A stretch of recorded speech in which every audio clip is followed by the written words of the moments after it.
Você ligado na TV Parlamento Nordeste, meu abraço. Estamos chegando a partir de agora para mais um boletim de notícias, levando até você a cobertura dos parlamentares, Câmara e Senado dos 9 estados nordestinos aqui na capital brasileira. Começando mais uma semana de trabalho, depois de manifestações em todo o país, no último domingo, que marcaram exatamente protestos contra o governo e também pela cobrança do fim da corrupção e da reforma política tão desejada pela sociedade brasileira. Durante a semana, a gente vai estar acompanhando o desenrolar dos fatos aqui na Câmara Federal e também no Senado, ouvindo os parlamentares da bancada nordestina. E nós vamos, no programa de hoje, para vários temas de interesse da sociedade nordestina, no acompanhamento dos senadores e deputados federais dos 9 estados do Nordeste. E para começar o programa de hoje, vamos a uma entrevista com o deputado representando Pernambuco na Câmara Federal, deputado Caio Maniçoba, que chega à Câmara Federal e que já chega integrando também essa comissão parlamentar de inquérito, a CPI da Petrobras. Vamos conversar com ele. Prazer tê-lo conosco. Como é que o senhor recebe exatamente essa missão nesse início de mandato, deputado? A gente teve a felicidade de fazer parte da CPI. Você sabe hoje que a CPI está no grande debate do Brasil. A sociedade tem nos cobrado, tem nos pedido para que a gente dê uma solução a toda a roubalheira, a tudo que tem feito contra a Petrobras. A gente tem a felicidade de integrar como terceiro vice-presidente, para que a gente possa, junto ao presidente Hugo, poder dar um andamento à CPI, para que a gente possa ter um desfecho importante e uma resposta para o Brasil. Deputado, lá no sertão de Pernambuco, onde o senhor atua politicamente, o senhor esteve em São José do Egito, participando com o prefeito de várias inaugurações. Estivemos ao lado do prefeito Romério, de São José do Egito, inaugurando diversas obras. O prefeito Romério, ele vem um gestor moderno, um gestor que tem capacidade e vem demonstrando isso ao longo do tempo. E tive a felicidade de ter o convite dele, participamos lá de diversas inaugurações ao lado de lideranças políticas de toda a região, de pessoas importantes lá que ajudam o prefeito na gestão. Passamos o domingo lá participando dos debates e inaugurando as obras. Ainda no sertão pernambucano, a sua luta pela BR que liga Floresta e Bimirim e também Cruzeiro do Nordeste. Como é que está hoje esse trabalho, deputado? Claro, a gente teve a restauração agora por último, mas a gente sempre cobra que isso seja uma coisa pertinente para que aconteça sempre. Não tem por que a gente estar deixando que essa obra se acabe para a gente poder retomar novamente o início da restauração. Então eu acredito que isso vai ser uma cobrança sempre da gente para que a gente possa colocar essa obra como prioridade do nosso mandato. Eu falava aqui na abertura do programa sobre reforma política. Qual é a sua visão sobre esse tema, deputado Caio?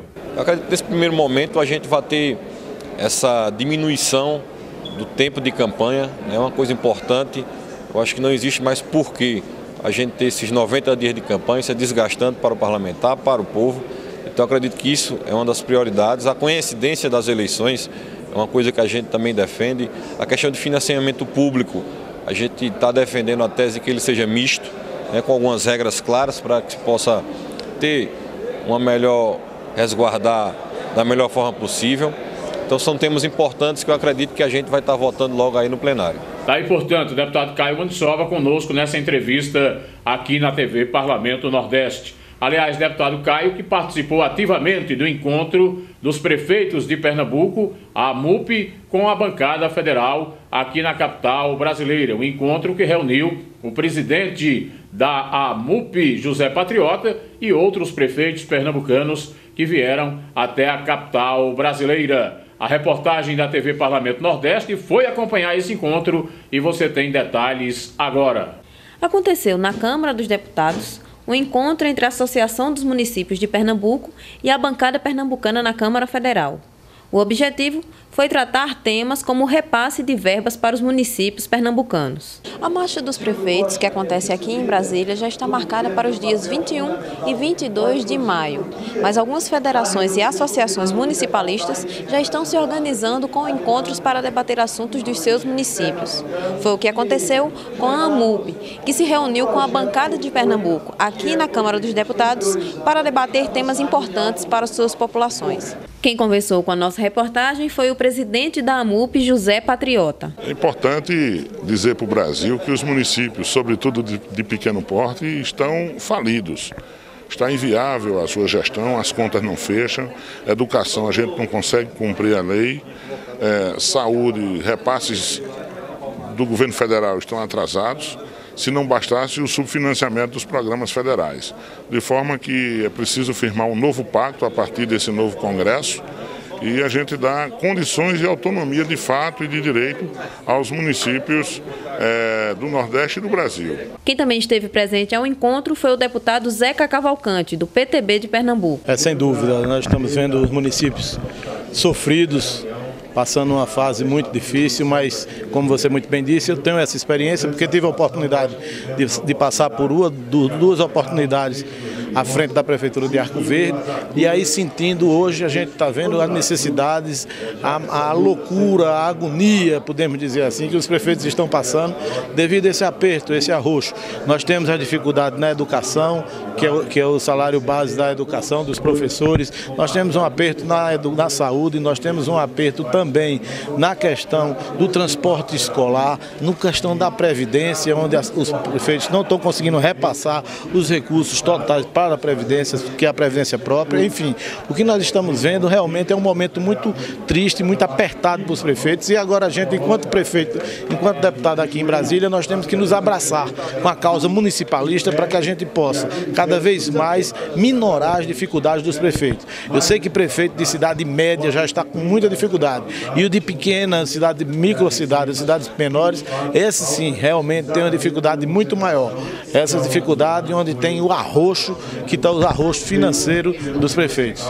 Importante esse trabalho da bancada de Pernambuco, com os prefeitos, com o presidente José Patriota da AMUP, para que possamos ter um entendimento em nível de cobrança dos temas interessantes para os municípios e para os prefeitos, e a defesa desses temas aqui no Congresso Nacional pelos deputados e também pelos senadores. E agora nós vamos conversar com a deputada federal pela Bahia, Tia Heron. Ela que foi 3 vezes vereadora na cidade de Salvador, capital da Bahia, agora chega à Câmara Federal para o seu primeiro mandato. Ela vai conversar conosco a partir de agora na TV Parlamento Nordeste. E falando dessa chegada à Câmara Federal, na defesa desses temas, como a maior participação da mulher na política, na defesa e no combate ao racismo e também dos temas sociais. Deputada, prazer tê-lo conosco. A senhora já chega aqui encarando esses temas que nós colocamos aqui no programa, deputada. Olha, eu fico muito feliz, primeiro por estar falando numa TV que traz uma especificidade toda especial, que é a TV do Nordeste, que fala tanto da nossa terra, que fala tanto desse lugar, que é o lugar mais lindo do Brasil. E aí eu vou considerar como a Bahia o lugar onde Deus tira para tirar e passar suas férias. Mas o brilhantismo eu vou deixar por sua conta, tá? Porque o que a gente quer mesmo é dar resposta. O povo baiano acreditou na possibilidade de ter uma deputada federal negra. É a primeira e única no Nordeste, onde nós sabemos, e mais especificamente na Bahia, que majoritariamente é formado de negros, sobretudo de negras. Essa representatividade não reflete sobre os dois eixos, tanto da questão da mulher quanto da questão racial. Então aí eu já me coloco entendendo o que é essa responsabilidade, o que é esse compromisso, não é? O que é dar essa resposta. E nesse primeiro momento que a gente chega nesse parlamento, a gente se depara, portanto, o que é o Brasil, e a gente conta no dedo o número de mulher que tem uma melanina igual a minha. Né? Só temos mais 2 colegas que fazem essa frente junto comigo. Muito preocupada eu estou, porque nós não temos uma comissão permanente, né, que debata continuadamente esse tema, né? Uma casa como essa, que conseguiu elaborar um estatuto, né, da igualdade racial, que é um grande marco, que consegue estabelecer como crime hediondo, né, a questão da discriminação e do preconceito racial, e, contudo, nós não conseguimos estabelecer ainda uma comissão permanente nesse sentido para que possamos fazer com que esse Brasil tenha um pertencimento de causa, fazer com que esse Brasil tenha uma identidade com a Mãe África, que nós aqui recebemos aproximadamente 8 milhões de negros e negras nesse Brasil e que construiu toda essa nação. Então é importante que essa casa tenha um olhar voltado para isso e eu quero estar na ponta o tempo todo rememorando essa questão. A gente observa, deputada Thieron, que além do debate, é preciso que a gente tenha mais ação nesse tema de combate ao racismo. Olha, isso é real. O Brasil é um Brasil extremamente regulador e quando eu digo isso porque ele tem na sua conjuntura leis maravilhosas, mas se você for perguntar qual é a aplicabilidade, qual é a eficiência, a eficácia dessa legislação toda, desse regulamento todo, você não consegue perceber o que de fato funciona. Então é preciso se ter programas onde o outro possa se ver. É importante estarmos tratando desse tema nas escolas, nas salas de aula. Os nossos meninos e meninas precisam entender que eles são afrodescendentes e isso nós temos termos historicamente a dizer, a tratar, que é fato, e ninguém pode incinerar a história, ninguém pode descartar a história. Portanto, a gente precisa ainda fazer um programa que sensibilize os nossos líderes para que eles próprios tenham uma informação nessa questão racial. Eu fico ainda chocada, eu vou lhe dizer com que eu fico chocada. Fico chocada porque nós não temos o pertencimento. Fico chocada porque o negro não se autodeclara negro. Porque ele se acha ainda escurinho, ele se acha Cabo Verde, ele se acha moreninho, né? Ele se acha qualquer outra coisa, menos negro. Porque quantas vezes eu ouvi dizer, Thieron, você não é negra. E querendo destacar a beleza, né? Querendo dizer que eu tenho umas feições finas. E já ouvi, inclusive, uma declaração de dizer, não, Thieron, Deus pintou Thieron. Mas a única coisa que Thieron não é ser negro, porque o negro remete ao feio, remete ao imundo, remete ao fedorento, remete a tudo que é ruim, jaz sobre o negro. O negro, inclusive, tem um perfil que é suspeito. O olhar para com a segurança pública em relação ao menino negro é que automaticamente ele está ali para assaltar, ele está ali para roubar e, portanto, essas Força Armada, que é o braço armado do governo, precisa também passar por esse programa de sensibilização. Como toda a nossa sociedade, precisa entender aonde se dá, em que origem se dá, em que raiz está, não é, linkado com o homem para que permaneça essa questão racial tão latente no nosso Brasil. Muito se fala agora, deputada, da questão da reforma política. E a senhora tem um tema importante, inclusive, em relação à suplência para as mulheres. Me fale um pouco sobre isso. Sem dúvida nenhuma, porque eu penso que quando a gente chega, eu estava conversando com colegas antigas, né, e eu que estou recém-chegada, e muito a aprender, muito a ouvir, mas também a trazer uma experiência, um olhar, né, daquilo que passamos e aí fazendo a devida correção.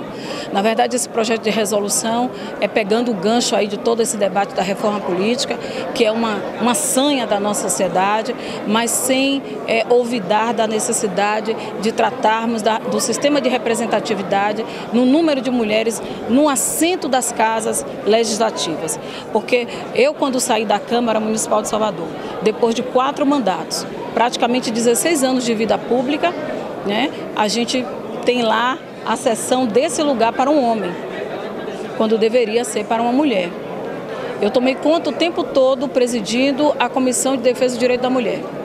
Essa sempre foi uma comissão que, esquecida, fundiu-se com a Comissão de Direito do Cidadão sob a desculpa de que não tinha mulher para legislar em duas legislaturas consecutivas.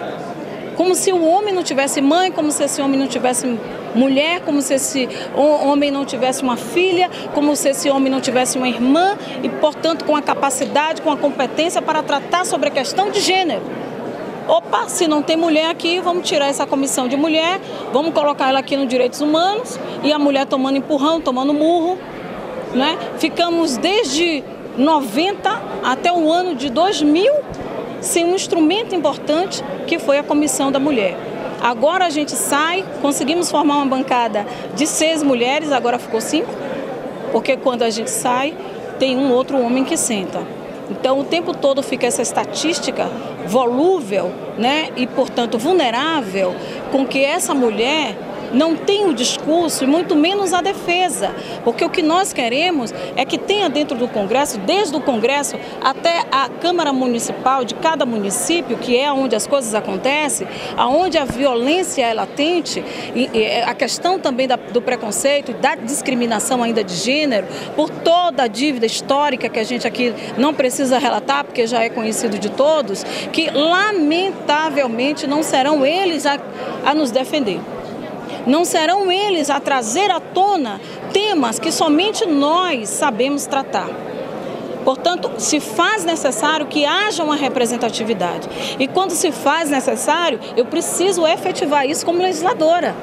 E esse é o momento, portanto, de entrar com um projeto de resolução, não é? Que traz que versa sobre a questão da manutenção e da garantia dessa mulher no assento das casas legislativas. Sem dúvida alguma, essa sua ideia seria uma forma das mulheres participarem mais do parlamento, deputada. Olha, eu não tenho dúvida. Aqui, por exemplo, nós temos uma bancada de 51, é a maior bancada. Ok, mas se alguma delas forem chamada para um ministério, seguramente que vai ser o homem suplente a substituí-la. Se no Estado, uma deputada estadual for para o Executivo ou qualquer uma outra função, será ele quem irá substituir. Isso é dado. A máxima é essa, com algumas exceções de uma coincidência ou outra de vir uma outra mulher fazendo aí a sucessão.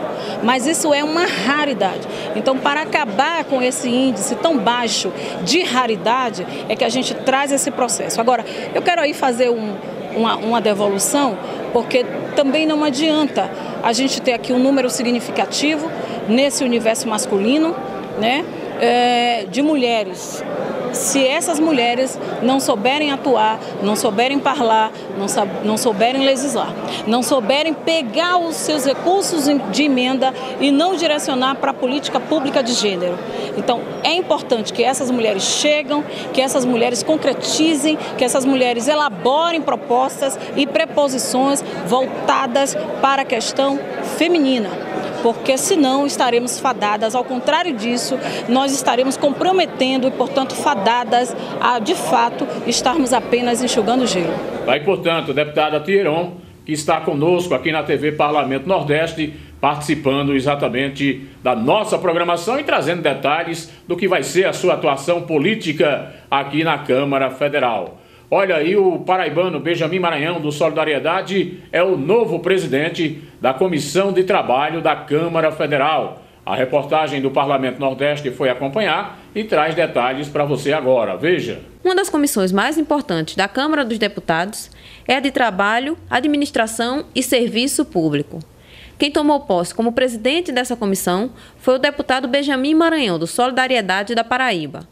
Ele conversou com a nossa reportagem e falou sobre a importância do trabalho à frente da comissão. A Comissão de Trabalho, Administração e Serviço Público é uma das comissões mais fortes da casa. É uma comissão que tem suas origens ainda em 1936, quando estava em gestação toda a legislação trabalhista que culminou na CLT.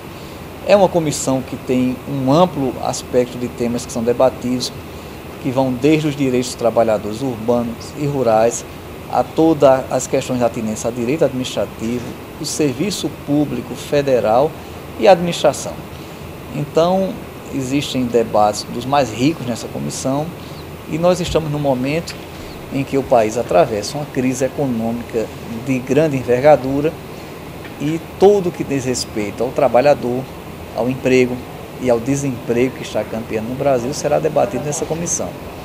Na reunião ordinária de hoje, nós tivemos a eleição dos vice-presidentes da comissão, mas também tivemos uma pauta extensa. Foram votados 5 requerimentos de audiência pública que incluíam temas interessantes, como a medida provisória 664 de 2014, que trata das alterações na Previdência Social, no direito dos pensionistas. Nós vamos fazer uma grande audiência pública conjunta com a Comissão de Seguridade Social e Família, para receber o ministro do Trabalho e o ministro da Previdência Social. Será um debate amplo para saber do impacto dessa medida provisória em relação aos pensionistas e aos aposentados no Brasil e aos beneficiários de direitos trabalhistas, como a questão do auxílio-doença, que está sendo alterada através dessa medida provisória. Nós também vamos discutir a medida provisória 665, essa que trata do seguro-desemprego e questões atinentes ao Fundo de Auxílio ao Trabalhador, de Auxílio ao Trabalhador, o FAT, mas o principal foco dessa discussão é a questão de irregularidades que foram detectadas pelo Tribunal de Contas da União em relação à concessão do benefício do seguro-desemprego e também como isso impacta até nas próprias contas do governo. Haja vista que o governo está tomando medidas duras em relação ao trabalhador brasileiro, com alteração no período aquisitivo do seguro-desemprego, que eu, como deputado federal, sou contra. Acho que essa alteração da atual regra para a que está em vigência na nova medida provisória vão contra o interesse do trabalhador brasileiro e da economia como um todo, já que nós vivemos um momento de recessão e de diminuição dos postos de trabalho. Então eu creio, Napoleão, que vai ser um debate muito bom. Nós aprovamos hoje também nessa reunião mais de 10 projetos de lei em relação ao seu mérito, que é o que cabe à nossa comissão, e nós iremos fazer o possível para participar dos debates de interesse nacional e votar em matérias que são de responsabilidade da Comissão de Trabalho. Vamos desejar aí muita sorte ao deputado Benjamin Maranhão, né? Ele tem competência de sobra para comandar essa comissão, que ele possa desenvolver aí um grande trabalho, né, à frente da comissão em favor do país, em favor das diversas categorias, seja na área pública, seja na iniciativa privada dos trabalhadores de todo o território nacional. E a gente chega ao final desta edição do Boletim de Notícias aqui na TV Parlamento Nordeste. Estou indo embora e não esqueça, é possível subir na vida falando a verdade. Só o poder de Deus é grande e é pelos humildes que ele é honrado. Permaneça aqui, www.parlamentonordeste.com.br.